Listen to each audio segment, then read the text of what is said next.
welcome back. Sean here, Mountains Garage. A pleasant Saturday afternoon. Had some rain overnight, much needed. I'm actually growing grass. Here it is, coming up on Thanksgiving week, which officially starts tomorrow. I'm growing grass out front in my front yard, so looks like conditions will remain favorable.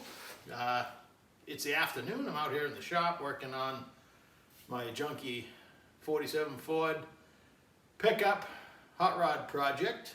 I found a work shirt that was clean, no name, no confusion. If I put a different name on it, people have enough trouble calling me Sean.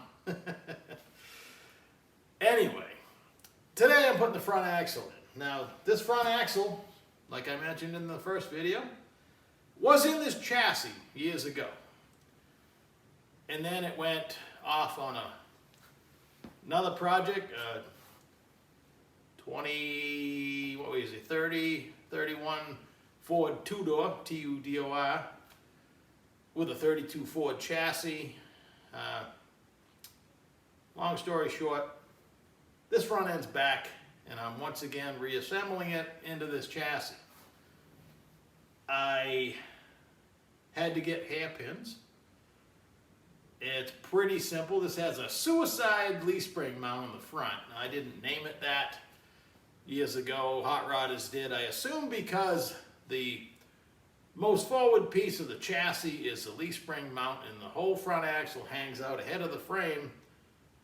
And the first guy to do that, somebody probably walked up and said, "That's suicide mission." Who knows? It looks dumb, but it looks cool at the same time. So that's what this chassis has, and that's what I'm gonna run. So I got a suicide leaf spring mount. This is a spring behind axle, which means the leaf spring, when it's in its correct position, is behind the front axle. So this is literally sticking out all by itself. The steering, at least, is behind the axle. I haven't put the tie rod in yet. I think I have the right one. Starting with the hairpins, I bought these a year ago for a different project, but they happen to be the right length. And right now I'm just roughly setting the caster. If this was a split wishbone, which I have one over there to demonstrate what I'm talking about, instead of a hairpin, this is called a hairpin because it's what it looks like if you look at it. I guess that's where these names come from. We're talking vintage hot rodding. Oh, and by the way, I got many layers of sweatshirt here. I'm really not this big. I know it's a holiday season. I'm already into the pies pretty hard, but take it easy on me. So while I'm wrestling this in here, it's like pushing a chain without the tie rod. It gets a little better with the tie rod on it, but everything just wants to flop right now. I'm adjusting the clevises that go over the hairpin mount that's welded to the axle. Kicking the axle, the bottom of the axle out a little bit. Let me move over to the hairpin, the one I have out, and we'll check it out. First off, this is a split wishbone. This at one time was connected in the middle and had one joint right under the transmission of a Model A. In this situation, the angle that it's cut down there and how far off the bottom of the frame this is mounted determines your caster. This is one of my hairpins.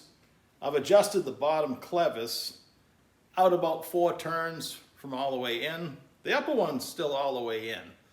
Trying to tip the top of the axle back toward the driver. This length here is pretty much determined. You want the center pin in the leaf spring goes up into the frame. These bolts have to align in the frame. There's not much adjustment here. The height of the bracket off the frame also influences how much caster you have. The beauty of a hairpin compared to a split wishbone is you have more adjustability for your caster. Where with the other style, the split wishbone, it's fixed and welded, and if you have to change anything, well, definitely more involved. For just straight line maneuvers like drag racing, you want around 10 degrees, sometimes a little more, depending on how fast you're gonna go. Hot rod like this, anywhere 5 to 8, probably sufficient. If you have too much, it makes it harder to steer, you know, to go over as you're driving it, the road feel, to get up over center, I call it. Takes more effort, but the more caster you have, if you're turning and let go of the wheel, it's gonna snap back straight and wanna go straight. So the more you tip the top of the axle back toward you, the straighter it wants to go. For today, anyway, I'm digging for bolts. I happen to have a bunch of grade 8 stuff. I think grade 5 would be okay, at least in the big 5/8 bolts that hold the back of the hairpin onto the frame. I have these cones right here, which allow the rod end to operate more out of bind. If I just had the head of the bolt next to the rod end, it can't pivot as much. And this will allow the front end to move more, because this is definitely a moving joint. The hairpins on the front, I don't have bolts that the shoulder would go all the way through the hairpin yet. I'm not sure it matters, because this is bolted solid to the hairpin. Nothing's moving. Bolts are tight, these are tight. There's no wear. This is how it was bolted before. And pretty sure that'll be okay. Worst case scenario, if it wore out the axle, I'd have to weld a new bat wing on, or whatever they call it, these bolt to.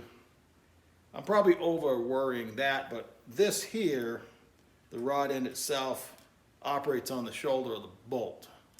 Now everything in this front end is rod end. The tie rod end, the drag link, the back of the hairpin is rod ends. Plenty strong, probably not the greatest if you were driving on dirt all the time. It is a car, it's gonna get dirty and grimy, and I don't believe the rod ends long term will last as long as the Ford style tie rod. Speedway sells them. You can put them in every position. The brackets are all different. My steering arms would be different. They go into a taper, and probably better and safer choice for a street-driven vehicle. I didn't buy any of this stuff originally. The choices are all made. We're gonna run it. Same with the tube axle. Not the greatest choice, probably. I hear good and bad. Either way, I'm sure it'll be fine. Back over at this axle that I did build about a year ago. That's the Ford style tie rod end. It's in every position. Cross steer. Everything takes a tapered tie rod. And this is a beam style axle. It's been dropped. You can see how much it's bent.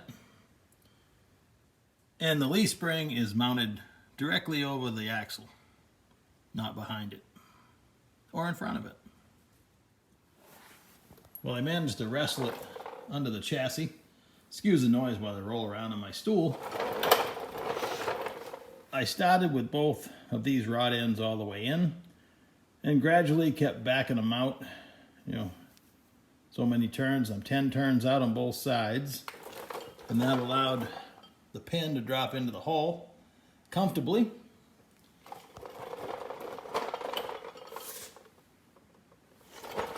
That's the suicide mount. There's a plate underneath. It also grabs the bottom of the spring. Nothing's tight yet, but that's going to work out pretty good. I was just eyeballing my brake lines. They're going to have to, because the calipers are forward, probably land on the end of the frame, but there's going to be a grill here to hide it. I have all kinds of adjustment here for my caster, but just looking at it, I can tell you right now I have some, and the frame's probably headed downhill a little bit, so when we actually get it ride height, we can measure and check, but miles of adjustment right there. And it doesn't affect the leaf spring relationship because it pivots right there, and this can turn all you want. So the leaf spring can stay flush with the chassis. I stuck the tie rod on there. It fits between the uprights better with the rod end underneath, so I'll put a washer here just to make sure it doesn't want to drop down should the rod end fail. And still got to find my Corvair steering box, excuse me, not Corvair, Vega, Chevy Vega steering box. And that has a pitman arm that sticks out straight and another rod coming over to here, cross steering. And with cross steering, it wants to shove the axle back and forth. So some type of panade bar, hidden out of the way hopefully, but it might be out in plain sight. I'll have to engineer that. The shock mounts are way over here. Traditionally, maybe they mount back here, so, you know, this part was a bolt-on, kind of, but from here on out, got to start cutting and hacking. These need to go. They're all bent and ugly. Setting up the new tie rod, there's left and right rod ends. Of course, I never sees them. And I thread them all the way in, both sides. And then when you bolt it and spin the tube itself, it goes in or out the same amount of turns. So one side's not different than the other. So right now they're threaded all the way in, and the tires pretty much point straight ahead. So I think we're good. Just checking the bolt pattern. It's 5 on 4.5, which is Mopar or Ford, small Ford. A good hint, if you're running the style rotor, is the studs are 1/2 inch. It's probably 5 on 4.5. If they're 7/16, probably GM 5 on 4 3/4. I never liked the fact that the GM studs were smaller. Seems to me the Dana 60 is also 5 on 4.5. Makes sense, it's a Mopar. And you know what one of the fun things is? I mean, this is all fun, but I'm on final assembly. Unless I find a reason why I need to remove a major component, this is done. I mean, I painted the frame a year ago this month. When I got it back with the Plymouth coupe on it, it was all rusty, and then I traded it off my buddy, got it back again. It was probably more rusty. So I sanded the whole thing one bright afternoon in November, sprayed it with this whatever paint, and it's, again, been outside a year. I'll have to touch it up here and there, but like the whole front end, everything. Now, when I build something that's nice, I like, you know, all the components that are new to remain the original color. In this case, it's all going to come out of a spray can. I'm just going to spray everything black. So that'll be beautiful. And it's fun. So I choose the right fasteners, bolt everything on for good. Unless things change, I'll do any modifications right on the frame. So catch you in a couple days. Enjoy your Saturday night.